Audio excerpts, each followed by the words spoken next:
یہ P T I کے خلاف جو اس کے فنڈنگ سورسز ہیں، یعنی کہاں سے رقوم موصول ہوئیں، کس نے بھیجیں، کیسے بھیجیں، ان کا استعمال کیا ہوا، اس کی پٹیشن اکبر ایس بابر صاحب نے 2014 میں کی تھی۔ انہوں نے ثبوت بھی ساتھ لگایا تھا۔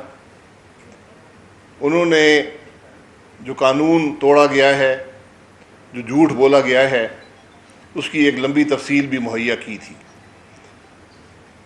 اکبر ایس بابر صاحب ایک عام آدمی نہیں تھے، اسی جماعت کے ساتھ ان کا واسطہ رہا، پی ٹی آئی کے ساتھ اور عمران خان کے ساتھ، اور انہوں نے اپنے تجربے کی بنیاد پہ جو کچھ انہوں نے وہاں دیکھا، اس کی بنیاد پہ یہ پٹیشن دائر کی تھی۔ آج 2022 ہے، 8 سال، 1 مہینہ نہیں، 2 مہینے نہیں، 3 نہیں، 1 سال نہیں، 2 سال نہیں، 5 سال نہیں، 8 سال یہ معاملہ الیکشن کمیشن میں زیر سماعت رہا۔ ہر طریقے سے عمران خان نے، پی ٹی آئی نے کوشش کی کہ یہ معاملہ آگے نہ چل سکے۔ کبھی وکیل تبدیل ہو جاتے تھے، کبھی ہائی کورٹ میں پٹیشنیں ہوتی تھیں، ہر حربہ قانون کے اندر تھا یا نہیں تھا وہ استعمال کیا گیا۔ حکومت میں رہے تو دباؤ ڈالا الیکشن کمیشن پر اور معاملے کو آگے نہ بڑھنے دیا۔ الیکشن کمیشن نے بالآخر ایک اسکروٹنی کمیٹی بنائی، اور یہ بھی ریکارڈ کی بات ہے کہ اپنے دفاع میں کوئی بھی ریکارڈ نہ عمران خان نے دیا نہ پی ٹی آئی نے دیا۔ 8 سال کا عرصہ گزر گیا، جو ریکارڈ آیا وہ اسٹیٹ بینک سے آیا یا بیرون ممالک جو پبلک ڈسکلوجر کے لاز ہوتے ہیں، یعنی جو انفارمیشن عوام کے سامنے رکھی جاتی ہے، وہاں سے لیا گیا۔ آج 8 سال کے بعد فیصلہ آیا ہے۔ اس سے پہلے اسکروٹنی کمیٹی کا فیصلہ آیا تھا، وہ الیکشن کمیشن کے پاس گیا، الیکشن کمیشن نے شاید 1.5-2 سال اس پہ لگائے ہیں، اور آج وہ فیصلہ پاکستان کے عوام کے سامنے ہے۔ اور اس فیصلے میں جو سب سے بنیادی بات یہ ہے کہ وہ آدمی عمران خان، وہ جماعت پی ٹی آئی، جو پچھلے ان کی سیاست ہی اس بات پر ہے کہ دوسرے چور ہیں، جن کے منہ سے یہ لفظ کہتے ہوئے تھکتے نہیں ہیں، آج یہ ثابت ہو گیا کہ اس ملک میں سب سے بڑا چور عمران خان ہے، سب سے بڑی چور جماعت پی ٹی آئی ہے۔ اور یہ معمولی چوری نہیں ہے۔ جو ریکارڈ الیکشن کمیشن نے جمع کیا ہے، 150 کروڑ روپیہ، 150 کروڑ روپیہ عمران خان نے ان ذرائع سے حاصل کیا جو پاکستان کا قانون جس کی اجازت نہیں دیتا۔ اس میں $5 ملین ڈالروں میں آئے، 22 کروڑ روپیہ آیا، اور 8 لاکھ پاؤنڈ آئے۔ یہ 150 کروڑ روپے کی رقم جو ہے یہ عمران خان نے حاصل کی ان ذرائع سے جن کو پاکستان کا قانون اجازت نہیں دیتا کہ وہ پاکستان کی کسی بھی پولیٹیکل پارٹی کو فنڈنگ کر سکیں۔ ان میں ہندوستانی شہری بھی شامل ہیں، اس میں اسرائیلی شہری بھی شامل ہیں۔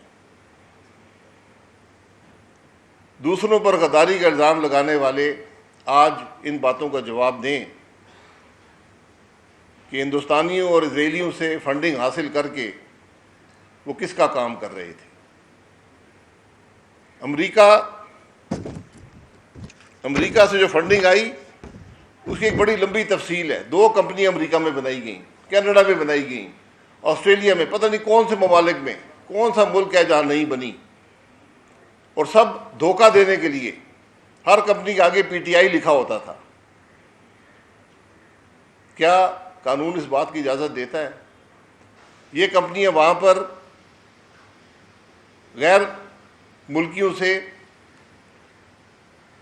رقم بھی لیتی تھیں اور غیر ملکی کمپنیوں سے رقم بھی لیتی تھیں. 34 غیر ملکی شہری جن میں ہندوستانی اور اسرائیلی بھی شامل ہیں اور 351 غیر ملکی کمپنیاں. پاکستان کا قانون ایک غیر ملکی کمپنی سے بھی پیسہ لینے کی اجازت نہیں دیتا. پاکستان کا قانون ایک بھی غیر ملکی شہری سے کوئی رقم حاصل کرنے کی اجازت نہیں دیتا. یہاں پر 34 غیر ملکی کمپنیاں اور 34 غیر ملکی شہری ہیں, 351 کمپنیاں ہیں. کمپنیوں کی رقم اس لیے زیادہ ہے کہ کمپنیوں میں پتہ نہیں چلتا کہ اس کے اندر کون سے لوگ ہیں, کون سے ممالک ہیں جو یہ فنڈنگ دے رہے ہیں. صرف کمپنی کا نام آتا ہے. جو ایک بڑا نام آیا جو بھوٹان کرکٹ کلب ہے, یہ کیمن آئلینڈ کی کمپنی ہے. اس سے تقریباً 55 کروڑ روپیہ عمران خان کو بھیجا گیا اور آج کہتے ہیں جی یہ کرکٹ کے پیسے تھے, یہ فلاح و بہبود کے پیسے تھے. اگر فلاح و بہبود کے پیسے تھے تو 55 کروڑ روپیہ پاکستان کی ایک سیاسی جماعت کے اکاؤنٹ میں کیسے آیا؟ وہ فلاح و بہبود کے کاموں میں جاتا نا. تو ہر عمل جو ہے, ہر بات جو ہے وہ یہاں پر جھوٹ ہی بولی جاتی ہے. اور بات صرف یہاں رکتی نہیں ہے. ابھی تو 68 صفحے کا فیصلہ ہے, اس کو ہم ذرا اس کو صحیح طرح سے اینالائز کر کے تو حقائق پاکستان کے عوام کے سامنے رکھیں گے. لیکن جو سطحی طور پر اس کو دیکھا ہے, ایک تو یہ واضح ہے کہ کم از کم 150 کروڑ روپیہ یا شاید اس سے بھی زیادہ عمران خان نے غیر ملکی شہریوں اور غیر ملکی کمپنیوں سے حاصل کیا, جس کے بارے میں پاکستان کا قانون بالکل واضح ہے کہ آپ ایک پیسہ بھی غیر ملکی کمپنی, غیر ملکی حکومت کی غیر ملکی شہری سے نہیں لے سکتے. اگر آپ لیں گے یہ قانون کی صریحاً خلاف ورزی ہے. دوسری بات, بیرون ملک کمپنیاں بنائی گئیں, پیسے لیے گئے. وہ کمپنیاں کیا تھیں, کیا پیسے لیتی تھیں, کس سے لیتی تھیں, کسی کو علم نہیں ہے. ان کی کوئی ڈکلیریشن الیکشن کمیشن کے پاس نہیں ہے. PTI نے 24 اکاؤنٹ PTI کے نام نکلے, جس میں سے صرف 8 اکاؤنٹ ڈکلیئر کیے گئے تھے. 8 جو تھے وہ PTI نے کہا ہاں جی ہمارے اکاؤنٹ ہیں. 16 اکاؤنٹ جو ہیں ان کے بارے میں PTI نے کہا جی کہ یہ ہمارے اکاؤنٹ نہیں ہے, حالانکہ نام ان کا تھا, PTI کا نام تھا, ہمیں نہیں پتہ ان اکاؤنٹس کا, یہ کسی اور کے اکاؤنٹ ہیں. اور جب ان اکاؤنٹس کی تفتیش ہوئی تو پتہ چلا کہ کوئی PTI کا گورنر چلا رہا ہے, کوئی وزیر چلا رہا ہے ان اکاؤنٹس کو, کوئی اسپیکر چلا رہا ہے. تو جھوٹ کا عالم یہ ہے کہ جو اکاؤنٹ اس جماعت کی اعلیٰ ترین شخصیات چلا رہی ہیں, جو حکومت کے اعلیٰ ترین عہدے رکھتے ہیں, ان کے بارے میں آپ نے کہا جی ہمیں نہیں پتہ, یہ کام خود ہی کر رہے ہیں. ان اکاؤنٹس میں پیسے آئے انہی کمپنیوں سے جو باہر بنائی گئی تھیں. تو پھر گزارش یہ ہے کہ منی لانڈرنگ کیا ہوتی ہے؟ کیا یہ اشخاص منی لانڈرنگ نہیں کر رہے تھے؟ جماعت الزام ان پہ اپنے عہدیداروں پہ لگا رہی ہے, کہتی ہے جی مجھے ان 16 اکاؤنٹ کا پتہ نہیں ہے. تو وہ بھی یہ پتہ چل جائے گا 16 اکاؤنٹس کس کے ہیں. یہ سب باتیں اپنی جگہ پر ہیں. قانون کیسے توڑا گیا؟ سب سے میری نظر میں سب سے اہم بات یہ ہے, 5 سال یہ جو سارا معاملہ ہے یہ صرف 2014 تک ہے, اس سے آگے کا نہیں ہے. 2014 کے بعد کیا ہو وہ بھی ایک دن پاکستان کے عوام کے سامنے آئے گا. یہ معاملات جو اکبر ایس بابر صاحب نے ریکارڈ دیا, جو کمپلینٹ کی, صرف 2014 تک ہے. یہ معاملات جو اکبر ایس بابر صاحب نے ریکارڈ دیا, جو کمپلینٹ کی صرف 2014 تک ہے، آج 2022 ہے، اس کے بیچ میں جماعت 4 سال حکمران بھی رہی ہے. کیا کرتی رہی ہے؟ جو جب حکمران نہیں تھی تو یہ کام کرتی رہی ہے جو آج جس کی ایک سطحی طور پر عوام کے سامنے آیا ہے. حقائق جب تفتیش ہوگی اس سے بہت بڑے حقائق نکلیں گے. یہ 150 کروڑ روپیہ 34 غیر ملکی اشخاص جن میں اسرائیلی ہندوستانی بھی شامل ہیں، 351 کمپنیاں بیرون ملک جن کا کوئی پتہ نہیں ہے کس کی کمپنی ہے، ان سے پیسے لے کر اس ملک میں سیاست ہوتی رہی. یہ اس ساری بات کی حقیقت ہے. سب سے اہم بات، الیکشن کمیشن کہتا ہے کہ جو فارم 1 ہوتا ہے جو جماعت کا چیئرمین جمع کراتا ہے اپنے سگنیچر سے بیان حلفی دیتا ہے. فارم 1 پی ٹی آئی کا چیئرمین عمران خان اپنے سگنیچر سے جمع کراتا ہے، بیان حلفی ساتھ لگاتا ہے کہ میں اللہ کو حاضر ناظر جان کے کہتا ہوں کہ یہ جو میں جمع کرا رہا ہوں یہ درست ہے. الیکشن کمیشن کہتا ہے دونوں جعلی ہیں، دونوں جھوٹے ہیں. جو ملک کا وزیر اعظم رہا ہو، جو پارٹی کا چیئرمین ہو، آج اس سے کیا ثابت ہوتا ہے کہ آپ نے جو فارم 1 جمع کرایا وہ بھی جعلی ہے، آپ نے جو بیان حلفی دیا وہ جھوٹا ہے.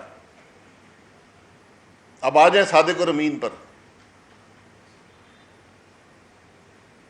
کیا اس سے ثابت نہیں ہوتا کہ کون صادق ہے کون امین ہے؟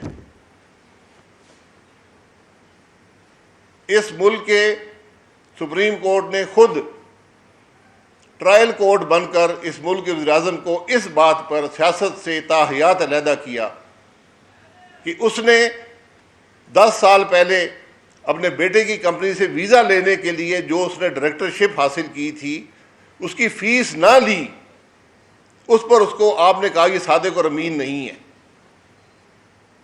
تو آج عمران خان صادق اور امین ہو سکتا ہے جو 5 سال جھوٹے فارم 1 جمع کراتا رہا، جو جھوٹے بیان حلفی جمع کراتا رہا؟ اور یہ میں نہیں کہتا، یہ الیکشن کمیشن کہہ رہا ہے، اپنی رپورٹ میں کہہ رہا ہے. تو اب فیصلہ پاکستان کے عوام کے سامنے ہے، کیونکہ بات صرف قانون کی نہیں ہے، بات لیڈرشپ کی ہے، بات اخلاقیات کی ہے، بات موریلٹی کی ہے کہ کیا وہ آدمی جو الیکشن کمیشن سے جھوٹ بول سکتا ہے، جو ہر قسم کا فراڈ کر کے اکاؤنٹس میں فراڈ کر سکتا ہے،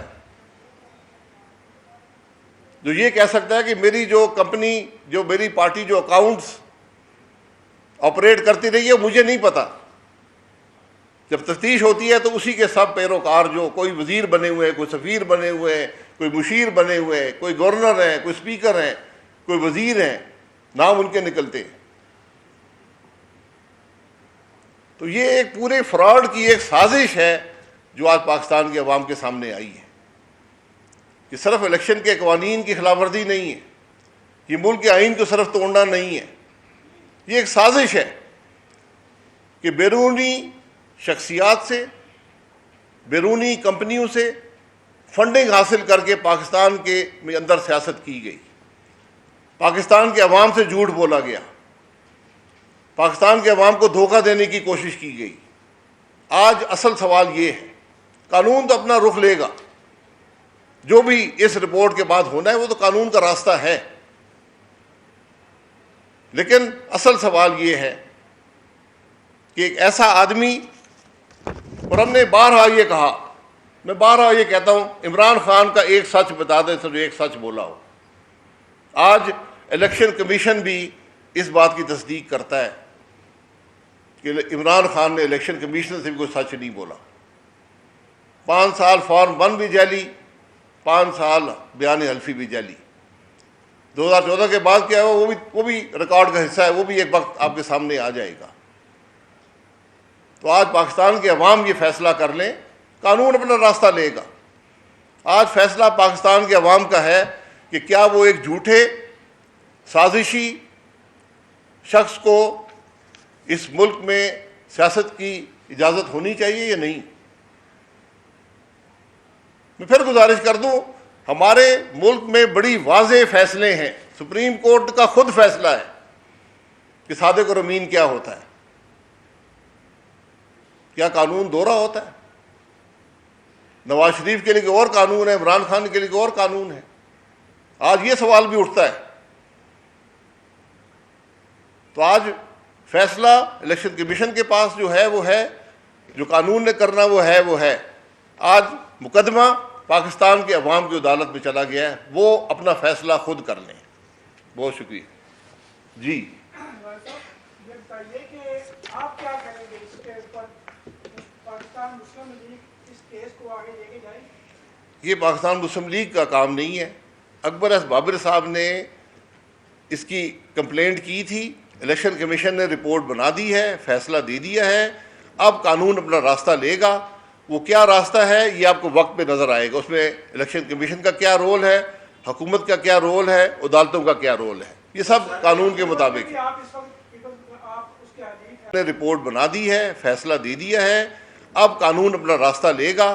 وہ کیا راستہ ہے یہ آپ کو وقت پہ نظر آئے گا۔ اس میں الیکشن کمیشن کا کیا رول ہے، حکومت کا کیا رول ہے، عدالتوں کا کیا رول ہے، یہ سب قانون کے مطابق ہے۔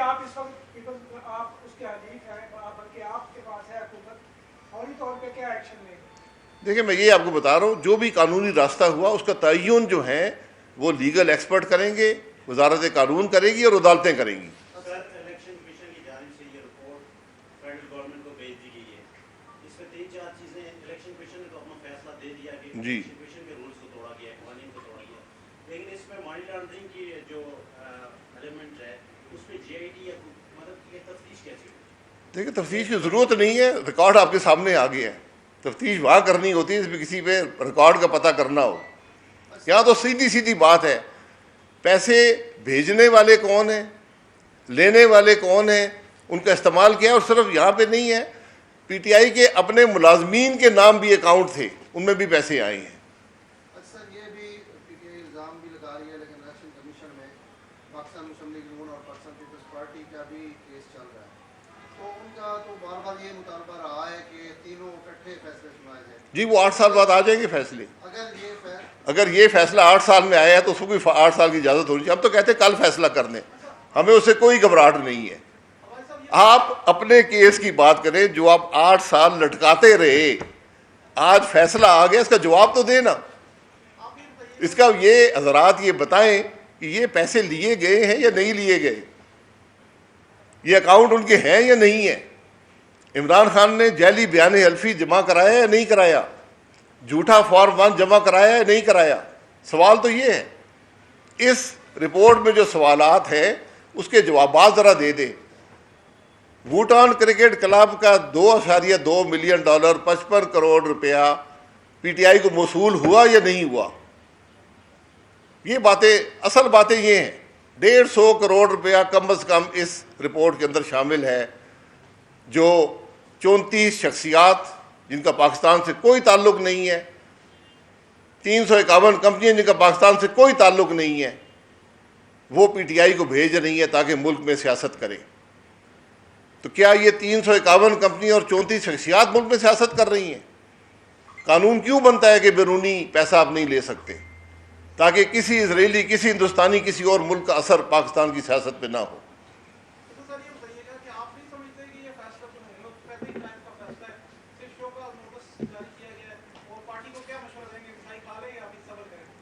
دیکھیں مٹھائی یہ کھانے کی بات نہیں ہے، یہ ہم سب کے لیے، اس پورے ملک کے لیے شرم کا مقام ہے۔ یہ ہمارے لیے لمحہ فکریہ ہے کہ ایک ایسا لیڈر، ایک ایسی جماعت جو یہ کام کر سکتے ہیں، وہ ملک کے ساتھ کیا کرتے رہے ہیں۔ وہ ملک کے سودے تو نہیں کرتے رہے، جو اپنے مفاد کے لیے، پیسے حاصل کرنے کے لیے قانون توڑ سکتے ہیں، آئین توڑ سکتے ہیں، وہ ملک کے ساتھ کیا کر سکتے ہیں۔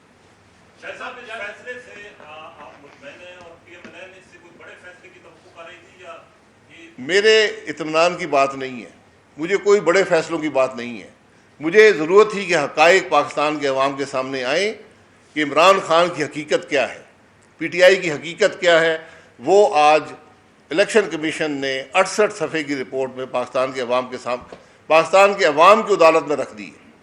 بہت شکریہ۔ جب سے آپ حکومت میں آئے 10 درجن سے زیادہ پریس کانفرنسیں ہر لیڈر ہر وزیر کر رہا ہے، عملی قدم کوئی نہیں اٹھایا گیا۔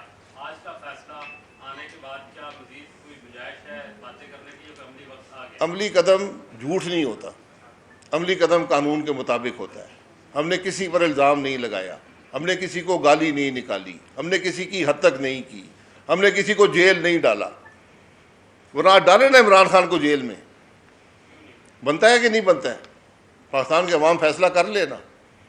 اگر ہم بغیر کسی ثبوت کے، بغیر کسی الزام کے جیل جا سکتے تو عمران خان تو آج 150 ارب کھا گیا اس ملک کے، اسرائیلی اور ہندوستانیوں سے پیسے لیتا رہا ہے۔ سر آپ کی حکومت ہے، کیوں نہیں آپ فیصلہ؟ میں ہماری حکومت ہے، ہم نے ملک کے مسائل حل کرنے ہیں۔ عمران خان کا فیصلہ آ گیا ہے، اب عدالت قانون اپنا راستہ لے گی۔ سر آخری سوال، سر جی آخری سوال یہ ہے کہ یہ جو بیان ایلچی غلط ثابت ہوا ہے، 62F1 کے تحت نواز شریف، عمران خان، جہانگیر ترین تقریباً ایک ہی صف میں کھڑے ہو گئے۔ صف جو ہے اس کا فیصلہ بھی قانون کر لے۔ سپریم کورٹ کا فیصلہ تھا کہ نواز شریف نے چونکہ اپنے بیٹے کی کمپنی سے رقم نہیں لی تو وہ جو ہے صادق اور امین نہیں رہا۔ آج عمران خان تو جھوٹے الفیہ بیان دے رہا ہے، جھوٹے فارم 1 دے رہا ہے، بیرونی ممالک پیسے لے رہا ہے، اس کا بھی فیصلہ کر دیں۔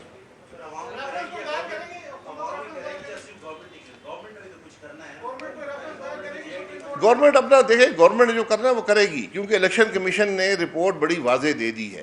اس میں جہاں بھی قانون کی خلاف ورزی ہوئی ہے اس پر حکومت کارروائی کرے گی، یہ اس کی ذمہ داری ہے، یہ سیاست نہیں ہے، یہ حکومت کی ذمہ داری ہے کہ جب قانون توڑا جائے ایک ادارہ اس کے نوٹس میں لے آئے، اس پر وہ کارروائی کرے۔ بہت شکریہ جی۔